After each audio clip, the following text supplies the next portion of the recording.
The border between the human colonies and the Velari Empire had been tense for years. Trade was limited, trust was rare, and war always felt one wrong step away. No one in the smuggling routes doubted that the Velari would kill any human found too deep in their space without permission. The law was even harsher for those who crossed into royal territory. It was death without trial. But Cade Rin never cared much for laws. Laws did not feed a smuggler's crew. And this night, the cargo was worth the risk. His ship, the Black Hound, slid through a dust field of dying asteroids, its hull whispering against the grit of space. Cade sat in the pilot seat, eyes sharp on the faint beacons marking the invisible line into Velari space. He knew the patrols could pick him up if they focused scanners this way.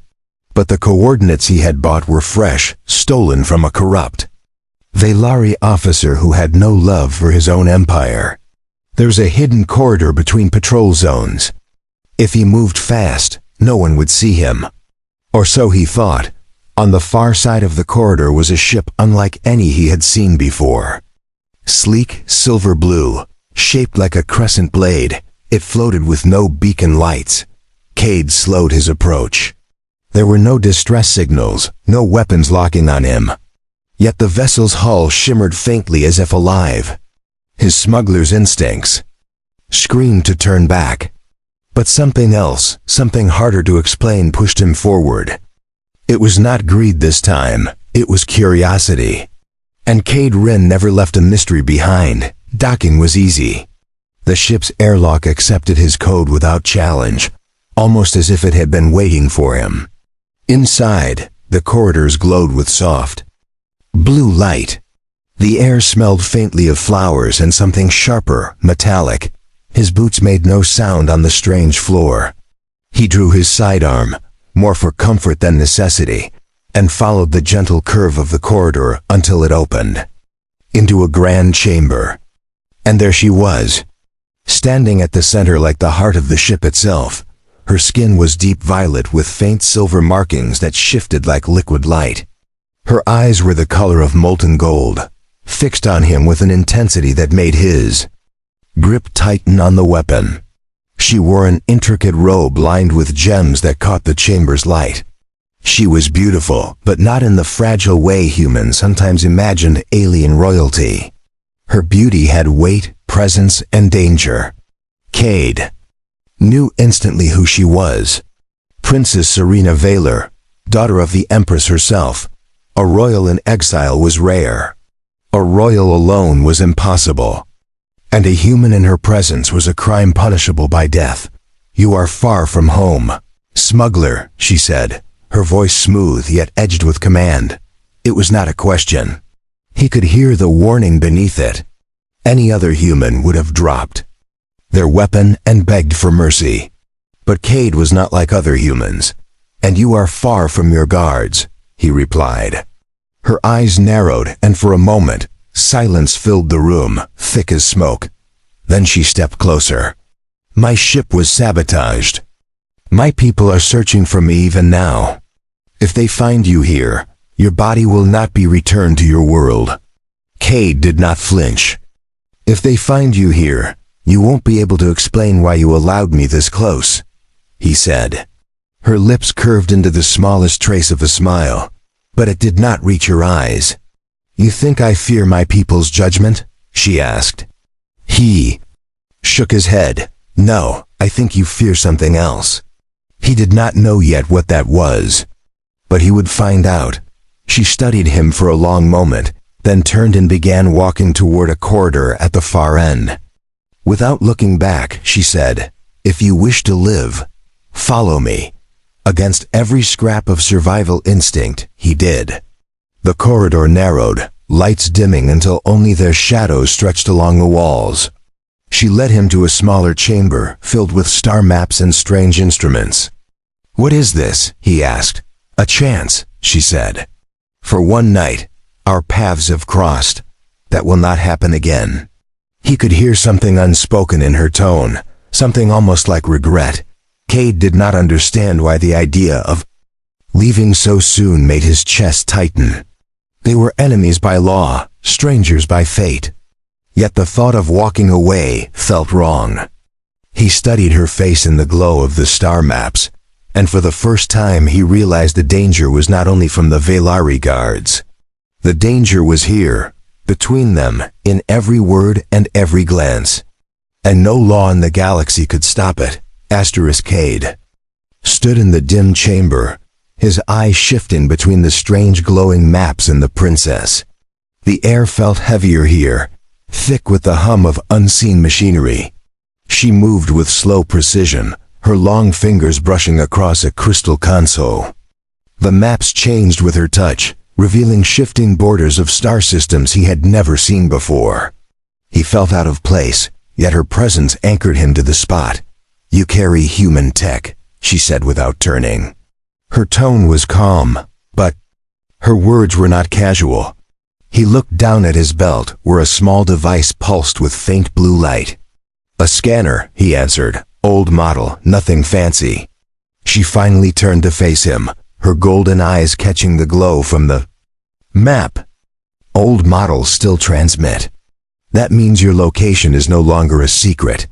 The weight of her words settled on him like cold metal. He was not alone in this corridor of space anymore. Outside the hull, silent predators could be moving closer. He thought of the Veilari patrol ships he had worked so hard to avoid. Now, because of one careless signal, they might already be locking onto this location. "Then I should leave before they arrive," he said. She tilted her head, her expression unreadable. "If you leave now, they will still catch you. And you will die. If you stay, your chances are not much better. But at least here, you are in my hands." The choice she gave him was no choice at all.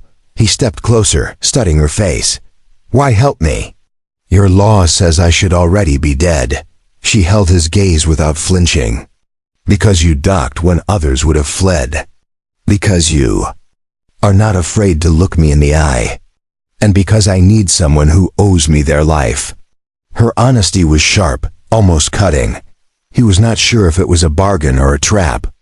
Yet there was something in her voice that pulled him toward her. Like gravity, the hum of the ship deepened. She moved to a panel on the far wall and pressed her palm to its surface. A hidden door slid open, revealing a narrow passage bathed in violet light. "Follow me," she said. He hesitated only for a second before stepping in behind her. The corridor curved downward, the walls lined with symbols he could not read. "Where are we going?" he asked. "To the one place on this ship that is invisible to their scans," she replied. Her voice was steady, but he could hear the edge of urgency beneath it. They emerged into a chamber unlike any other he had seen. It was circular, its walls alive with streams of moving light, as if the stars themselves had been trapped inside. In the center stood a platform with a ring of golden metal suspended above it. "What is this?" he asked.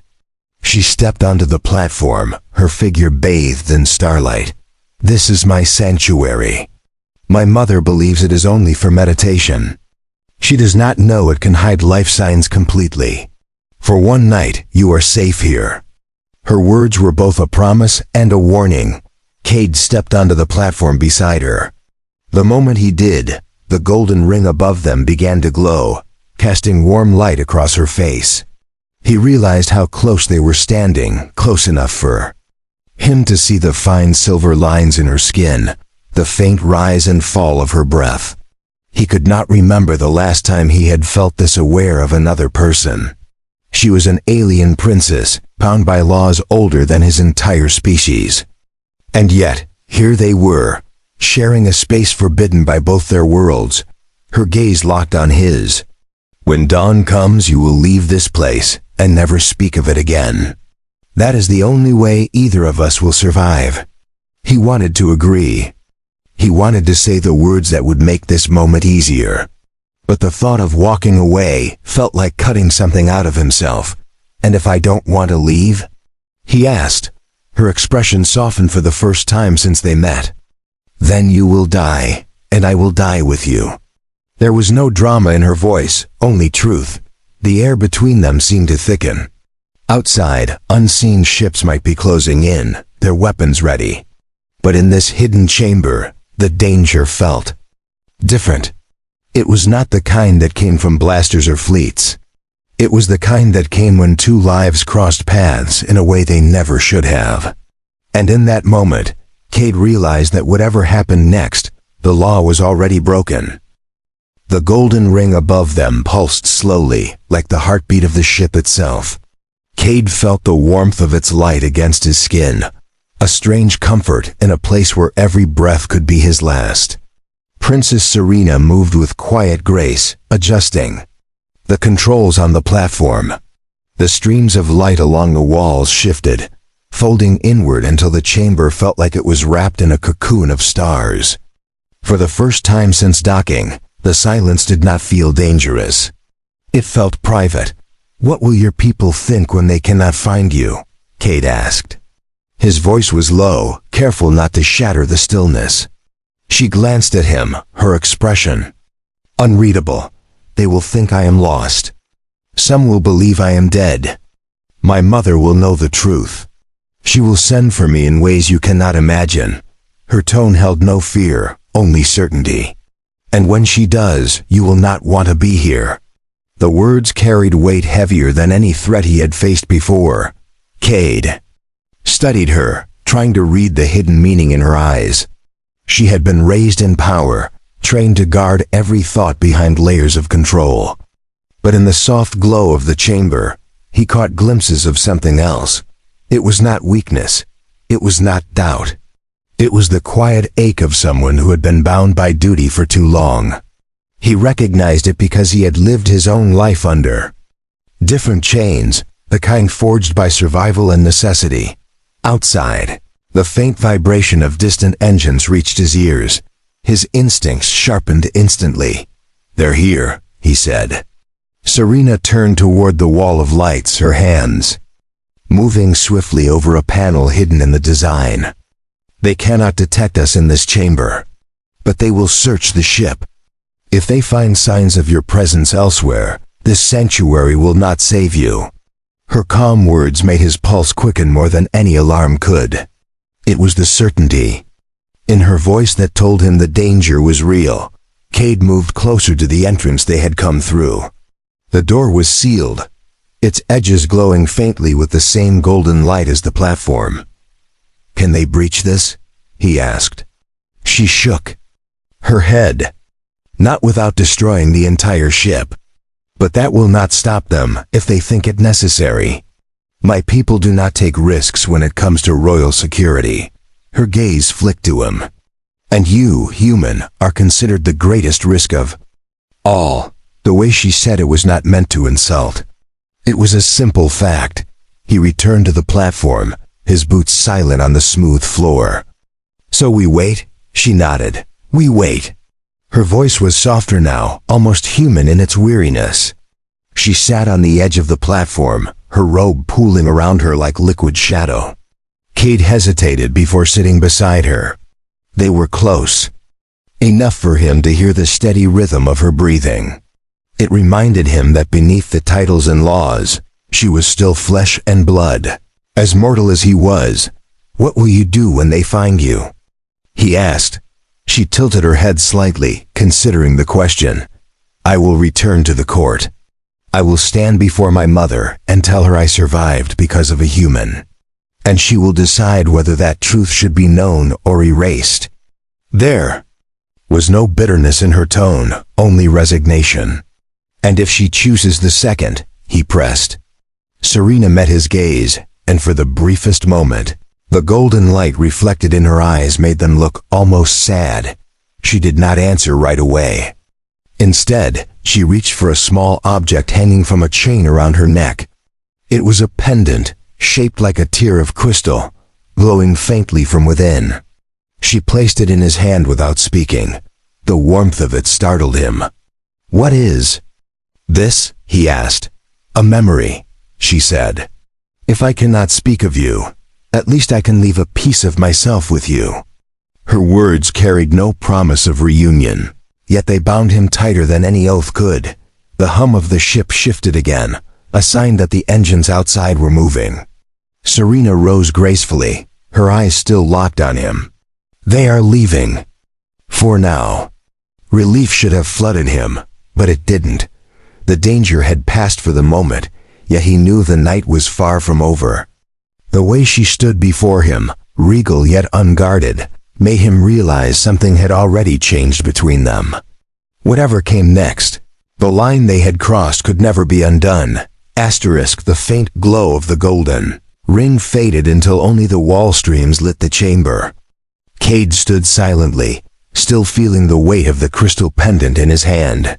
The warmth from it had not faded, as if it carried a piece of her living energy. He turned it over between his fingers, studying the delicate etchings along its surface. Every line seemed intentional, part of a design older than human history. He slipped the chain over his head, tucking it beneath his shirt. Serena watched him with quiet intensity. "You should not wear it openly," she said. "If any Veilari sees it, they will know it is mine." He nodded. "Then it stays hidden." Her gaze lingered on him a moment longer before she turned away. She adjusted the controls once more, and the walls of light slowly shifted back into their original pattern. "The patrol has moved on, but others will pass before the night ends," she said. Her voice carried the calm of someone used to waiting in dangerous places. Cade sat on the edge of the platform, elbows resting on his knees. "You could leave this ship now," he said. "If I took you to one of my safe ports, they'd never find you." She gave a small shake of her head. "You do not understand. My absence would be more dangerous than my capture. My disappearance would start a war between our worlds." The words struck him harder than he expected. She was trapped not by chains, but by the sheer weight of her position. He leaned back slightly, studying her profile in the soft glow. "And yet here you are, alone on a ship with someone who could be used as the reason for that war." She looked at him without turning her head. "I am here because I chose to be. That choice is mine, and mine alone. Do not mistake me for a prisoner, human." There was pride in her voice, but also a flicker of something else. It was the faint outline of trust, fragile but real. The sound of metal shifting echoed through the walls. Cade stiffened, but Serena raised a hand. "It is only the ship's outer hull adjusting to temperature change." She moved toward the center console, her hands flowing over the controls with practiced ease. "I need to recalibrate the shielding to mask our heat signature," she explained. "If we appear too warm against the cold void, scanners will notice." He watched her work, impressed by the speed and precision of her movements. For a moment, he forgot she was royalty. She was simply a woman focused on survival, her brow faintly furrowed, her hair catching the chamber's light in strands of silver. "And Violet," she glanced up at him. "You stare too much," she said. He smirked faintly. "Maybe I've never seen someone like you before." Her lips curved just enough to show the hint of a smile. "That is because humans are not meant to." The way she said it made him wonder how many laws she had already bent to keep him alive tonight. The recalibration finished. She stepped back and let the console power down. "The sanctuary will hold for the rest of the cycle," she said. "You should rest while you can." He considered it but shook his head. "I'm used to staying awake when danger is close." She moved past him, her robe brushing lightly against his arm, and sat on the opposite edge of the platform. "Then at least talk," she said. "Tell me something of your world. Something true." Her request caught him off guard. He thought for a moment before answering. "On my world, there's a place where the sky burns red every evening. Not from war, but from the way the sun hits the ocean. People travel thousands of miles just to stand there and watch it for a few minutes. When I was a boy, I thought it meant the end of the world every time I saw it. My mother told me it meant the world was still alive." His voice softened as he spoke, and for the first time, she smiled without holding it back. "That is a good truth," she said quietly. "Perhaps one day I will see it for myself, He held her gaze. Maybe one day you will. The chamber seemed warmer in that moment, though nothing had changed in the light. They were still enemies by every law written in the stars, but the line between them was thinner now. And with every passing minute, Cade felt the truth settling deeper into his chest. This night would not be forgotten, no matter the cost. The glow in the chamber had shifted to a softer hue, the streams of light moving more slowly along the walls. Cade could feel the weight of the hours passing, though there was no real sense of night or day in space. Serena sat in stillness, her eyes half closed, as if listening to something only she could hear. He wondered if it was the hum of the ship or the pulse of danger still lingering beyond its walls. A faint tone echoed through the air, sharp but short. Serena's eyes opened instantly. She rose to her feet, moving toward the console. A signal, she said. Not from my people, from yours. Cade stepped forward quickly. From mine, out here? She nodded without looking at him, her fingers sliding over the controls. It is faint, encoded, but it is human. His thoughts raced. He had not given anyone his location. Whoever sent it either knew his route or had followed him from the start. He stepped beside her, scanning the strange symbols flashing across the display. Can you trace it? He asked. Yes, she said, but it will take time, and the risk is great. If we open a channel, others may hear it. Cade understood. A message from a human source in Velari space could mean a friend, a trap, or a desperate soul in need. He looked at her. We trace it. Her gaze flicked to his, then she nodded once and began the process. The chamber dimmed slightly as more power flowed to the console. Lines of code shifted across the curved display, each one pulling them closer to the source. Serena worked with practiced precision, her voice calm as she explained each stage. The signal is not stationary. It is aboard a moving vessel. Course trajectory suggests it is heading toward the central patrol sector. Cade felt a tightness in his chest. That was the last place a human ship should be. They won't survive there, he said. She looked at him then, her golden eyes reflecting the light of the screen. If this is one of your own, will you risk everything to reach them? He didn't hesitate. Yes. The answer seemed to surprise her, though she did not show it openly. Then we must move soon. But if I leave this sanctuary, my people will detect me. And when they do, they will know you are with me. The weight of her words pressed between them, the choice heavy and dangerous.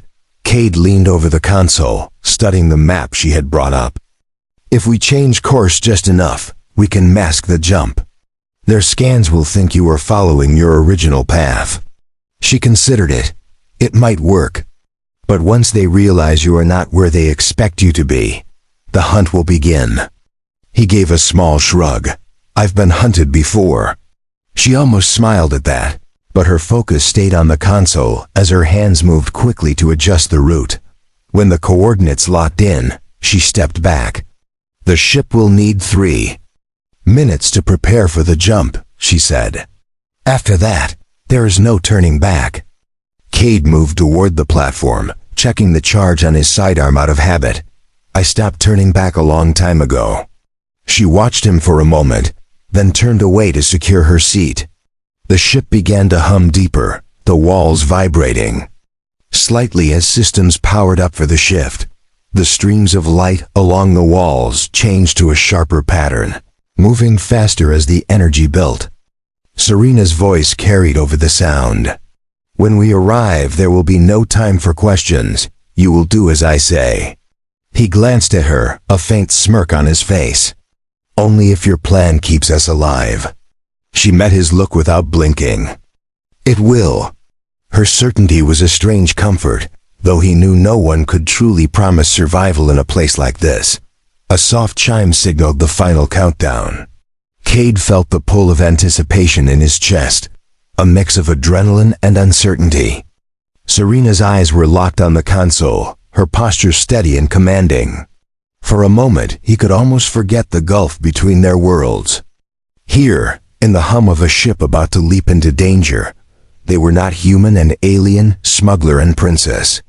They were simply two people about to face whatever waited on the other side. The ship lurched forward as the jump drive engaged. The chamber, flooding with a sudden wash of blue-white light. Cade gripped the edge of the platform, steadying himself against the force. The sensation passed quickly, leaving only the deep hum of the engines as they stabilized in the new sector. Serena rose from her seat, her eyes scanning the readouts with sharp focus. "We are close," she said. "The signal is only a few thousand units away." Her voice carried both urgency and control. Cade stepped toward the console. The display showed a small red marker moving steadily through the black void. "That's them?" he asked. She nodded. "Yes, but there are 3 Velari patrol vessels between us and that ship. They are scanning everything within range." His jaw tightened. "We'll have to slip past them." She looked at him. "And if we cannot?" He didn't hesitate. "Then we fight our way through." Her eyes narrowed slightly, but she said nothing more as she adjusted their trajectory. The ship's engines shifted pitch as they slowed, gliding silently toward the outer edges of the patrol formation. Serena dimmed the internal lights, bathing the chamber in shadow. "Low profile," she said. "If they cannot see us, they may not bother to scan us closely." Cade nodded, keeping his eyes on the marker that represented the human signal. Every second they spent avoiding detection was another second the other ship drifted closer to danger. The air inside the chamber felt heavy, thick with unspoken urgency. A faint beeping sound broke the stillness. Serena's hand flew to the console, silencing it quickly. She glanced at him. "They are scanning." He tensed. "Will they see us?" She shook her head. "Not yet. But if they increase power, they will." Her fingers moved quickly over the controls, adjusting power output and heat levels. Cade stayed silent, trusting her skill. Outside the hull, the vast darkness swallowed their ship completely. The patrol vessels moving like silent predators through the void. Minutes passed. Like hours. Then the patrol ship shifted course, gliding away from their position. Serena exhaled slowly, her shoulders relaxing just enough to be noticeable. "We are clear for now," she said. Cade allowed himself a single breath of relief. "Then, we move in fast." She gave a short nod and engaged the engines, the hum deepening as their ship surged toward the target. The red marker on the display grew larger, its signal becoming stronger with every passing moment. When the other ship finally came into visual range, Cade frowned. It was smaller than he expected, its hull scarred and scorched. "That's no military vessel," he said. Serena's voice was quiet, but firm. "No, it is a freighter, and it has already taken damage." She brought up a magnified view, revealing smoke venting from one side. "Life signs?" Cade asked. She checked the readings. 3, 1 is human. His pulse quickened at her confirmation. They closed the distance quickly, but before they could reach docking range, a shadow swept across the stars. A Velari patrol ship had broken formation and was heading directly toward the freighter. "They've spotted them," Cade said. Serena's jaw tightened. "If they board that vessel, your human will not survive." He moved to his seat, strapping in. "Then we get there first." She met his gaze for a moment before setting the ship to full burn. The chamber trembled as the engines roared. The gap between the two ships closed in seconds, but the patrol vessel was still gaining. "We'll be in range in less than a minute," Serena said. Cade's hand rested on his sidearm, though he knew it would be useless against a warship. "Once we dock, I'll handle getting them out," he said. She didn't argue. Instead, she maneuvered the ship with expert precision, skimming dangerously close to the freighter's hull. The docking clamps engaged with a metallic thud that echoed through the chamber. Cade was already moving toward the airlock when she called after him. "Be quick, we will not have long." He looked back at her, meeting her golden eyes one last time before stepping into the lock. The doors sealed behind him, and the hiss of pressurization filled his ears. Beyond the next door, danger waited. In every shadow. But he pushed forward, knowing that somewhere inside the battered freighter was the human whose signal had pulled them into this deadly game. The airlock opened with a groan, revealing the dim, smoke-filled corridor of the freighter. Cade stepped inside, his boots crunching on shards of metal scattered across the floor. The lighting flickered overhead, casting jagged shadows against the walls. He kept his sidearm ready, moving quickly toward the source of the life signs.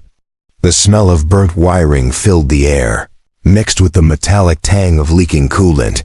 He reached a junction where the corridor split in two. A faint sound came from the left, a cough, followed by a muffled voice. Cade moved toward it, staying close to the wall. As he rounded the corner, he found a sealed hatch with scorch marks around the edges. "It's Cade Rinn," he called out. His voice steady. "I'm here to get you out." There was a pause, then the sound of locks disengaging. The hatch slid open just enough for a figure to emerge. A human man, pale and unsteady on his feet, stepped into the corridor. His clothes were torn, his face streaked with soot. "Didn't think anyone would come," the man said hoarsely. Cade grabbed his arm to steady him. "No time for talk." "How many with you?" The man pointed back toward the hatch. "Two more." "Not human." Cade leaned past him and saw two small alien figures inside, both injured but conscious. "Let's move," Cade said, his tone leaving no room for argument. He guided them back toward the airlock, his eyes scanning for movement. Somewhere outside, the Velari patrol ship was closing in. The sound of distant impacts rattled the walls, making the injured stumble. "Faster," Cade urged, adjusting his grip to keep them moving. They reached the airlock, and he signaled to Serena through the comm. "I've got them. Open up." Her voice came back instantly. "Hurry, we are out of time." The door to the Blackhound opened with a hiss of escaping pressure. Once inside, Cade helped the rescued crew into the main chamber. Serena was already there, her gaze locking on the human man. "You are far from your territory," she said sharply. The man nodded weakly. "Cargo run went bad. Pirates, then your patrols." Serena's eyes flicked to Cade. "They will be on us in seconds." Without waiting for a reply, she turned and sprinted to the pilot's seat, her fingers flying over the controls. Cade closed the hatch and moved to secure the passengers. The ship shuddered violently as Serena pushed it into a sharp turn. On the display, the patrol vessel loomed larger, weapons charging. "We can't outrun them," Cade said, bracing himself. "Then we don't," Serena replied.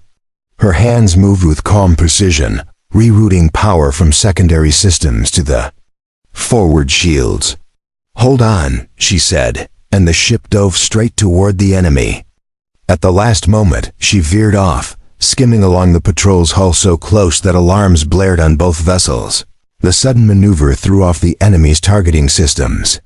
Serena used the opening to push the Blackhound into a blind spot created by the freighter's wreckage. "They will scan here in seconds," Cade warned. "Not if we jump first," she said. Her voice was low but certain.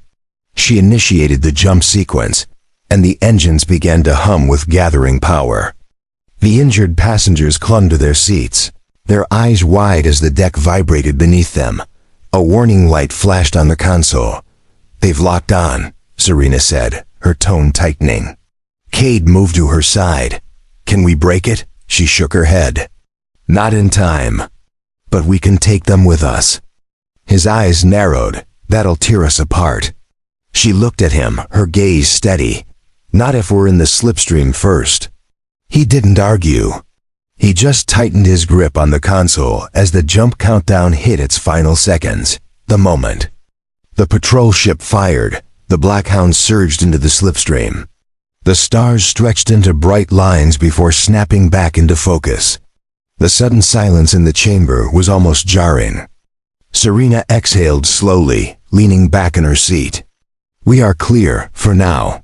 Cade glanced at her, knowing the words "for now" meant exactly what they sounded like. The night was far from over, and the danger they carried had only grown. The hum of the engine steadied as the Black Hound emerged from the slipstream. Outside the viewport, an endless field of stars stretched into the dark, broken only by the faint glow of a distant nebula. Cade moved to check on the rescued crew, making sure the human and the 2 alien passengers were secure. They were tired, injured, but alive. It was enough for now. Serena stayed in the pilot's seat, her hands resting lightly on the controls. Her golden eyes scanned the displays, ensuring no new pursuit appeared on the sensors. "We are beyond their immediate reach," she said. "But they will not forget this. You have crossed into their space, taken their prize, and escaped. For that, they will hunt you." Cade gave a dry smile. "They were already hunting me. Now they just have more reason." Her gaze lingered on him for a moment before turning back to the stars. The rescued human man stood shakily, leaning on the back of a chair. "I owe you my life," he said to Cade. "All of you." Cade waved the thanks aside. "Get your strength back. We'll drop you at a safe port." The man nodded but then looked at Serena. "And you're Veilari, aren't you?" She didn't answer, only turned her head slightly toward him. The man seemed to understand the weight of his question and said no more. Silence settled over the chamber. Later, when the others rested, Cade found Serena in the small observation bay, standing alone before the glass. The light from the nebula painted her features in soft blue and violet. "You saved them," he said quietly. She didn't turn. "You saved them." "I only steered the ship." He stepped closer, the pendant she had given him warm against his chest. "You could have left me back there. You could have let your people take me." She finally looked at him, her expression unreadable. "You were not mine to surrender," she said. "And yet," she hesitated, the pause heavy with unspoken meaning. "And yet tonight you are."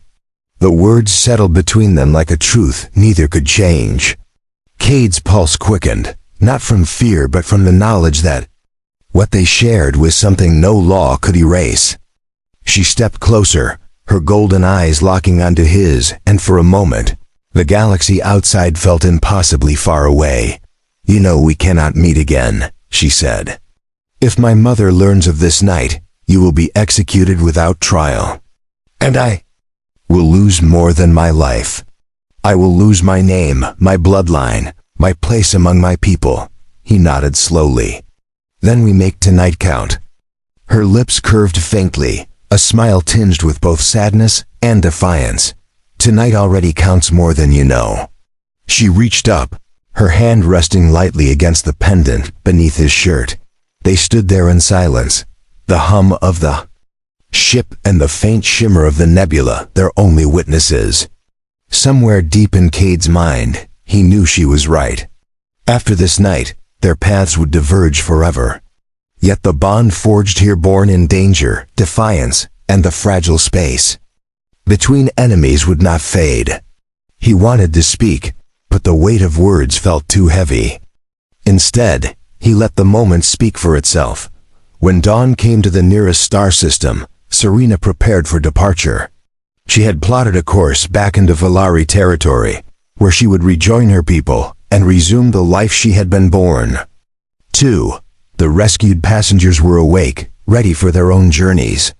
Cade stood at the airlock, watching as she adjusted the seals on her robe. "No goodbyes," she said firmly. "They make parting harder." He gave a small nod, his eyes never leaving hers. As the airlock opened, she stepped inside without hesitation. Before the door closed, she glanced back, her voice steady. "You will carry my memory, Smuggler, and I will carry yours." The door sealed, and just like that, she was gone. Cade stood there for a long time, the pendant heavy against his chest, the hum of the engines filling the silence. Somewhere beyond the stars, She was already returning to her world, her duty, and her danger. And somewhere deep inside, he knew this night would live in them both forever.